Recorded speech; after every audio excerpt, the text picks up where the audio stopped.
Well, first emotion was probably pain. I was at Cheltenham riding Coggery in a long distance handicap chase, and he fell down the back straight and hit the floor very hard, sort of head first, and broke 4 vertebrae and had a bit of a bruising on my spinal cord.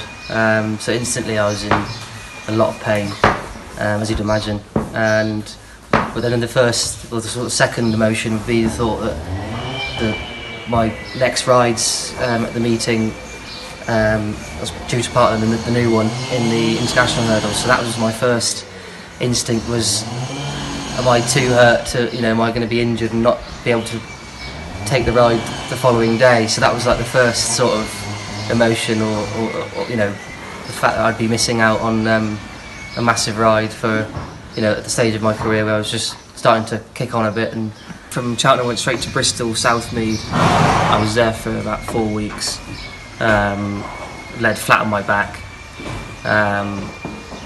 and initially I was, on an entrance to the hospital I was paralysed from sort of chest down, but that luckily came back quite quickly within the next couple of days. I spent 4 weeks in Bristol, and then got transferred to Salisbury spinal unit, which I believe Roddy Green spent a lot of time there when he had his bad injury. It's like one of the specialist centres in the UK. So I went there and I spent another 5 weeks there, so did 9 weeks in total on the flat of my back, which can be very challenging mentally, not necessarily physically, but very hard work to deal with mentally. Talking about the mental recovery, how do you feel? Do you think it was a lengthier process than the physical side, or? It's definitely ongoing, isn't it? So when you're physically hurt, I mean, there's always like an end to it. Whereas mentally, it's all down to sort of yourself to sort of get you out of it, and you have a lot of support to try and help you along. And I suppose with me, it was quite prolonged because I always had this aim of sort of coming back to riding, and this happened in the space of a year where it was like looking less and less likely.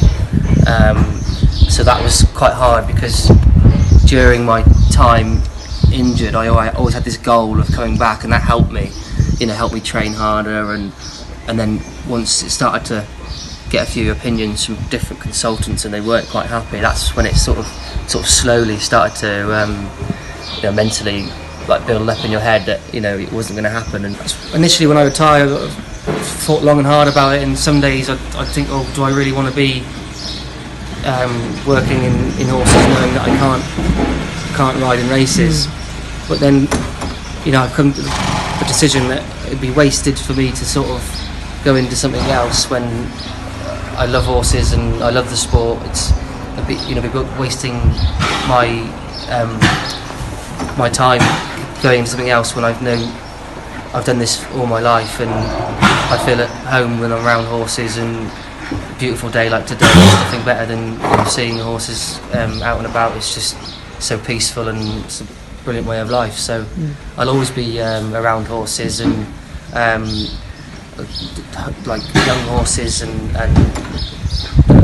the breaking and pre-training of young horses is something that really interests me. So hopefully I can go down that route.